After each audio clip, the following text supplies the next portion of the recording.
You're watching Spooky Noodles channel. Subscribe or be my victim.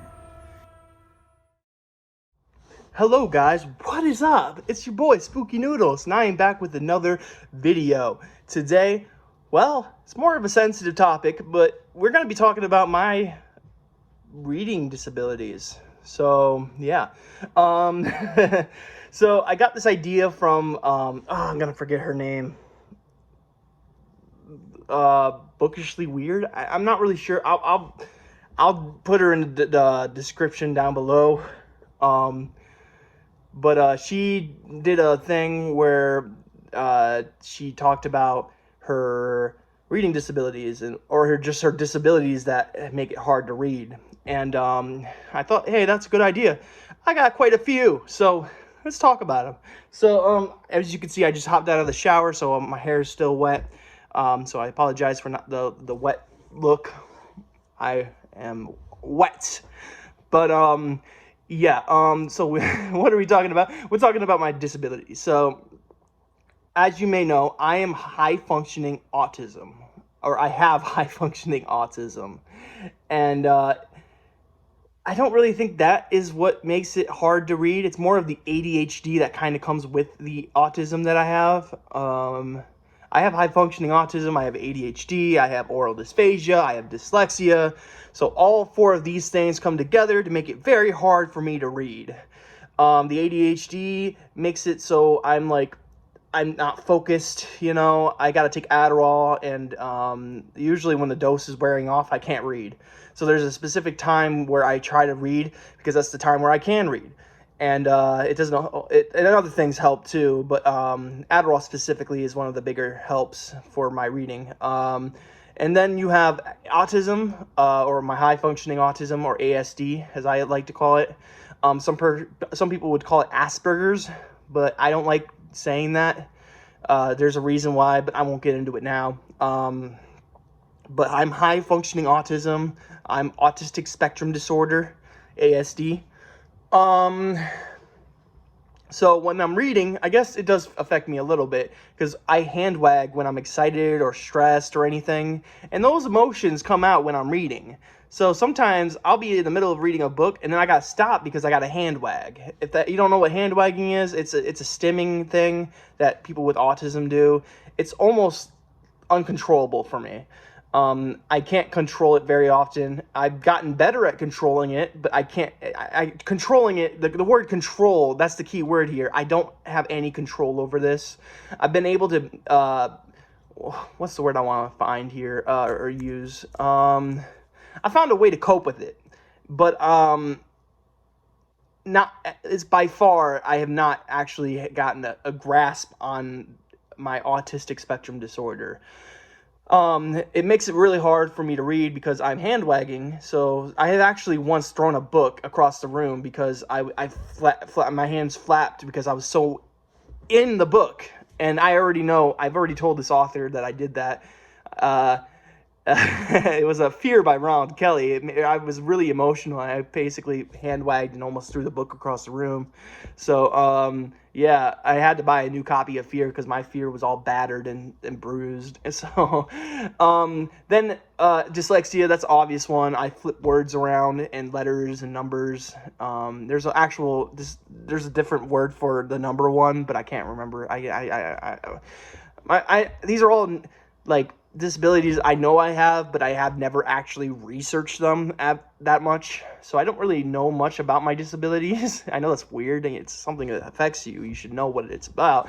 But my dyslexia, I flip words around a lot. I'm reading the same lines or skipping lines, so that sucks. But you all know how dyslexia affects readers, so yeah, it takes me forever to read books. And oral dysphagia is another one. So audiobooks are kind of hard sometimes, but I find audiobooks are the easiest way for me to read. I don't do them enough, but that's here nor there. But all these disabilities make it very, very hard for me to read. That's why I only have like 46 books read this year. Now, that's better than the average person. I will give myself credit for that. The average person doesn't read. I was about to say don't read. The average person doesn't read, and that's kind of sad when you sit down and think about it, because reading is like essential. So you should probably be, your brain's a muscle, basically, and you got to work that muscle in order for it to get stronger. And that's what I've basically done. And maybe 20 years from now I'll be reading 80 books a year, I don't know. But the more I work this muscle, the better and stronger it's going to be. So that's kind of the reason why I got into reading to begin with, is because I felt like such a loser not being able to read books. And I had a lot of friends who did read online. So, like a lot of online friends that read. So, yeah, I felt really, I always get a little deterred, or not deterred, what's the word? I'll use deterred. When I see, readers talk about how they've read over 100 books. And it always makes me, is that a gray hair? That is a gray hair. I need to get that. Doop. Look at that gray hair, guys. I know you can't probably see that, but that is a gray hair, if I've ever seen one.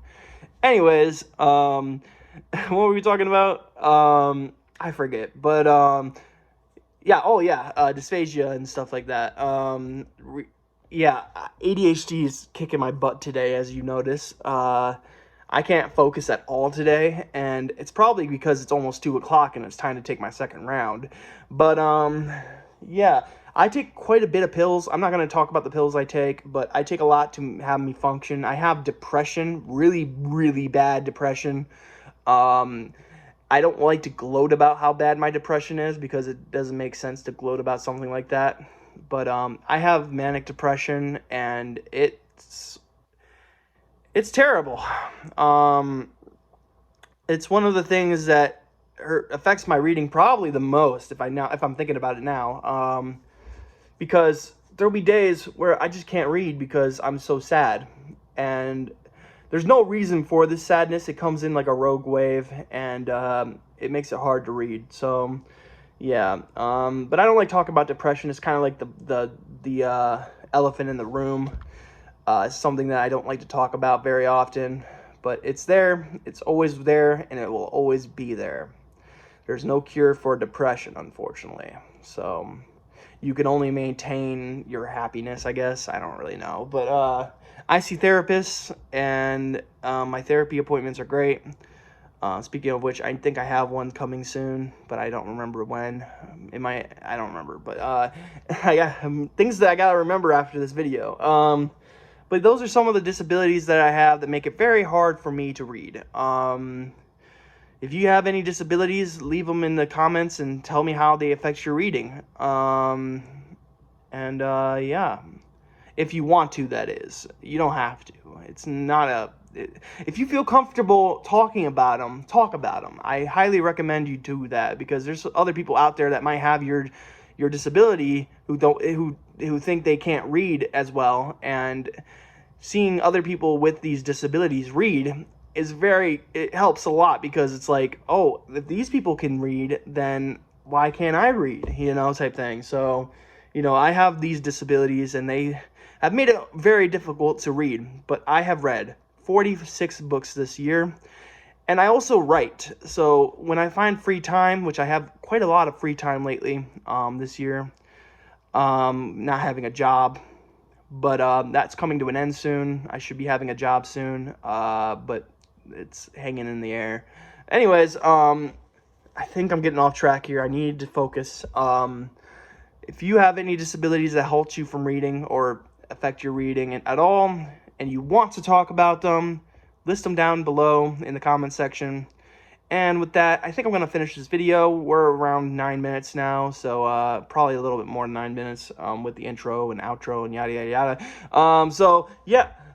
Peace out, guys. I hope you guys are having a great day. I hope you have a spooky night, and I'll catch you in the next video. Peace out. Okay, sorry. I did say goodbye, but I have one more thing to talk about. I was going to save this for a book mail video, but unfortunately, I don't have any books coming in the mail. So, I think I'm just going to show this off. It's a bookmark. It's a Child's Play good bookmark. It says good guys. As you know, that's what Chucky is. He's a good guy. And it's like the poster box for the toy. And the coolest part of this is it's 2 bookmarks in one. So you get the Chucky, the Chucky one, It says, "Hi, I'm Chucky. Wanna play?" Yeah, so cool. Chucky is used to be one of my favorite horror icons. I only watched the first two movies, but yeah, I love Chucky. And this bookmark is awesome. This was made by if I'm remembering this correctly, Turbo Design, or I'll link them in the description as well. How about that? Um, and yeah, they're awesome. They have such cool bookmarks. This one could have came with the tassel, but I decided not to get the tassel. Plus, they didn't have tassels in stock, I guess. So, but this is very, very cool. I really enjoyed getting this bookmark. I was so ecstatic when it came in the mail. It's so cool. It's just it being two bookmarks in one. You know, it's just so neat. I love this bookmark so much. So go to I'll leave their Etsy website in the description. Go check them out. They also, the person who makes these bookmarks has a YouTube channel. I think her name is NW Reader. So go check them out. And yeah, so that's it. That's the end of the video. Peace out, guys.